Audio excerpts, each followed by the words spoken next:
Welcome back to the wonderful resurgence of Battlefront 2. More players than ever before are playing Battlefront right now, and we need you to help us out. Just yesterday, a brand new all-time record was set for the most concurrent Battlefront 2 players in its almost 10 years since launch. And keep in mind, this game has no live support, and this number is the only public number representing just the players on PC that use Steam. The majority play on Origin or EA on PC and or on console. Inside sources from EA say that overall, player numbers peaked at around 175,000, which is insane for how old this game is. Even though the record has just been broken and we just hit an all-time high, the battle is only just starting. A new Battlefront game will not be made overnight, but now is the time to make our voices heard. If you love Battlefront, please join the community as we fight for another game. For so long, since 2009, Battlefront 3 has been this golden idol, this idea, a game that for some reason has continued to elude us. But now there are more people than ever before who want to one day play another Battlefront game.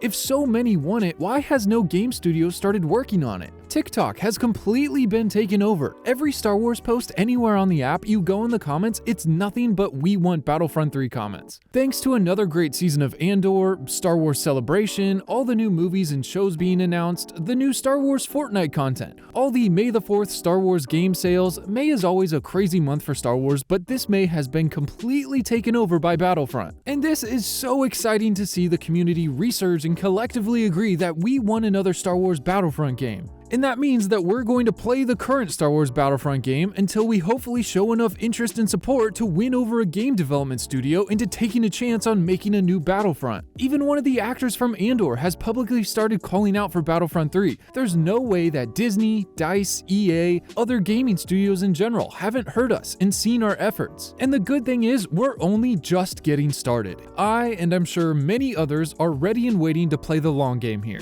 EA has completely abandoned Star Wars Battlefront to focus on their Battlefield IP that they will own 100% of. Making a game as big as Battlefront takes a lot of time and a lot of money to make, and EA doesn't seem like they want to pull the trigger on another one just to give 20% of the sales away to Disney. I don't know if you've played any of EA's sports games recently, but they live off of loot boxes, which are basically digital gambling. Now, that's the whole reason Battlefront 2 had such an awful launch. They tried to sneak pay-to-win loot boxes in a game for children, and there was an uproar, and rightly so. But since then, they only introduced free DLC, which somewhat led to the slow death of the game. Because the community at large would be more than happy to shell out a couple extra bucks for game updates, some new maps, and new characters periodically throughout the years. They did this with their first Battlefront game they released in 2015, and the hype around the new DLC drops were unreal. The Death Star was some of the most fun Battlefront I've ever played. The Rogue One Scarif DLC too, and with overwhelming support from the community, these could continue on indefinitely with the amount of content that exists in the world of Star Wars. I'm sure you've heard of battle passes and the monthly subscription to the newer games that become almost standard for the multiplayer gaming industry. Fortnite really started capitalizing off of cosmetic transactions, and now every game you would never expect looks like the multiverse sneezed in your lobby. At quick glance, it seems like replacing the loot boxes with skins is an easy fix to help support the longevity of something like Battlefront 3 financially. I mean, just look at Fortnite. It's a completely free-to-play game. You don't have to spend a single dime to play it, but once you join a game and see everybody else playing as all these cool characters, maybe you'll want to pay a couple extra dollars to unlock one for yourself. Fortnite uses V-Bucks as currency, and the cheapest they sell them for is this bundle here, which equates to 150 V-Bucks for each $1 you spend. So something like Mace Windu at 1500 V-Bucks would cost 10 real dollars to buy. If you want to fly into the match in Boba Fett's ship, the Slave One, that's $8. I mean, don't forget the Boba Fett skin itself, which is another $10, or you know what, instead of $18 for those two items, let's just buy the Boba Fett bundle where we get a bunch of other fun things as well for just $15.50.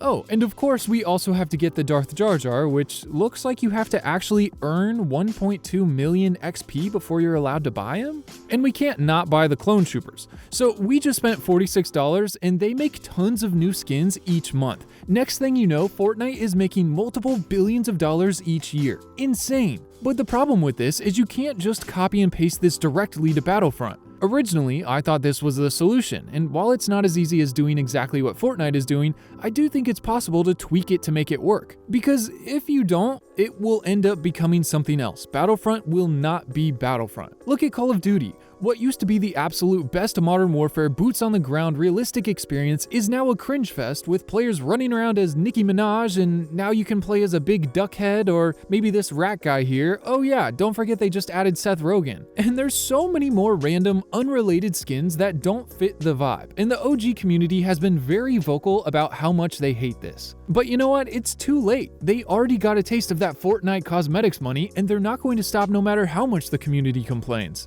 Battlefront cannot become like this. Part of the magic of Battlefront is how cohesive it is. A dev came out recently and said that this game is special because instead of being like other games that are shooters first, Battlefront is a Star Wars game, first and foremost. That just happens to be a shooting game, along with lightsabers, starships, and everything else you can do. So while cosmetics can't just run crazy in Battlefront, putting candy cane skins on Darth Vader and shoving all these weird things into a Star Wars game, I think it's still possible to introduce new bundles of maps and characters to be played in cohesion with each other, as long as the players can get over the fact that you can only use your purchases in matches that play those characters. Most of the time, it's era-specific matches. Clones fight droids. Clones aren't shooting stormtroopers. It might be a cool mode to see as a special event or something, but if you spend money to buy a special look for a clone, the Phase 1 bomb ordnance look, don't expect to be able to use him in a match of stormtroopers versus rebels. Honestly, I don't see why this would be a problem. Being coherent is part of what Battlefront is.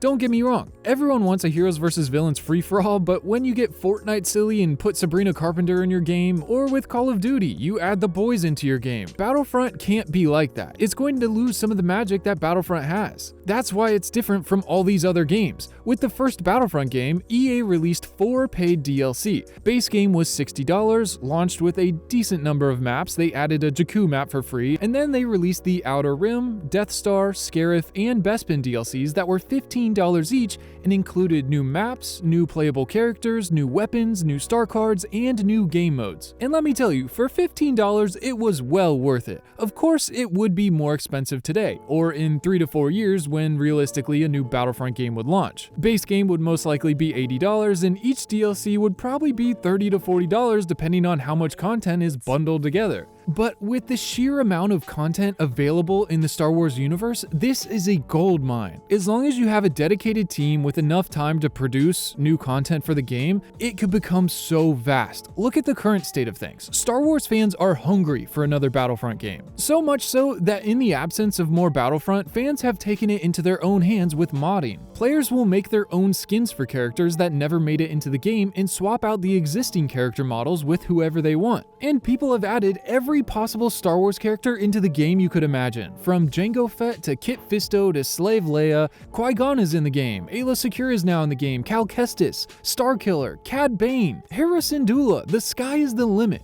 And why these weren't gradually added into the actual game was criminal. We need another Battlefront game where one day we can see maps from all the planets we've seen in the movies, all the heroes and villains in one game. We need a Battlefront with continued live support that tries hard and listens to the community. The community is literally the reason we're talking about this. Without the fans, you're dead in the water and no one's buying your game. And besides the actual Battlefront mods, people went outside of this game and started making Star Wars mods for other games as well. Helldivers was one of the most recent cool ones that transformed this already beautiful game into a Star Wars one-of-a-kind experience. Starfield got a Star Wars mod that let you go explore the universe that now felt like Star Wars. There's new weapons, skins, maps, and it looks really good. Insurgency Sandstorm is a squad-based tactical warfare game that almost resembles Battlefront the closest, but on a much larger scale. And you get blaster customizations, different classes, so many different ships. I mean, just look at this gameplay. It looks magnificent.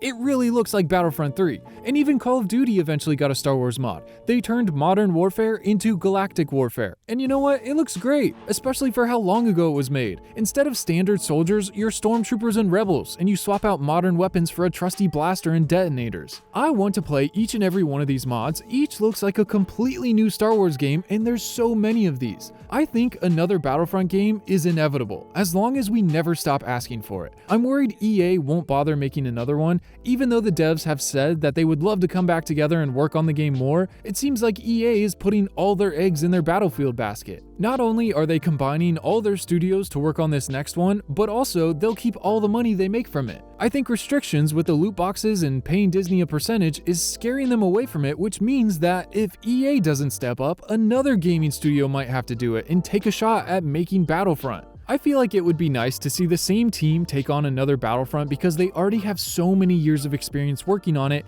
and they clearly understand what it should be. I'm worried if another studio tries, they'd be starting from scratch on everything, and it would not only take longer, but they'd have to go through the learning curve that DICE already went through with their games. But you know what? It's still better than no Battlefront. The thing is, they would just have to listen to the community. They would have to be transparent and open to suggestions and changing things based on feedback. It's safe to say their success would rely on their relationship with the community. They would have to really prioritize their relation there. And this can't be one of those games that gets rushed out before it's finished. I feel like the classic Battlefront Remaster Collection had so many bugs and issues on release, it completely killed the game's launch. And all they had to do was remaster it, upscale and make compatible with modern gaming. You don't even have to make your own game. Battlefront needs to be a quality over quantity 100%, no matter who makes it. Thankfully, DICE set the bar really high, not only with Battlefront 2, but also with their first one, Battlefront 2015. I mean, if whoever makes it listens to the fans and they release a good amount of content in the base game and it has crossplay so players on PC can play in the same lobby against Xbox and PlayStation players, not only will this connect all the players for less trouble finding matches, but it also lets you play with your friends if you don't play on the same platform. Now you don't have to buy 3 different copies of the game to play with all your other friends.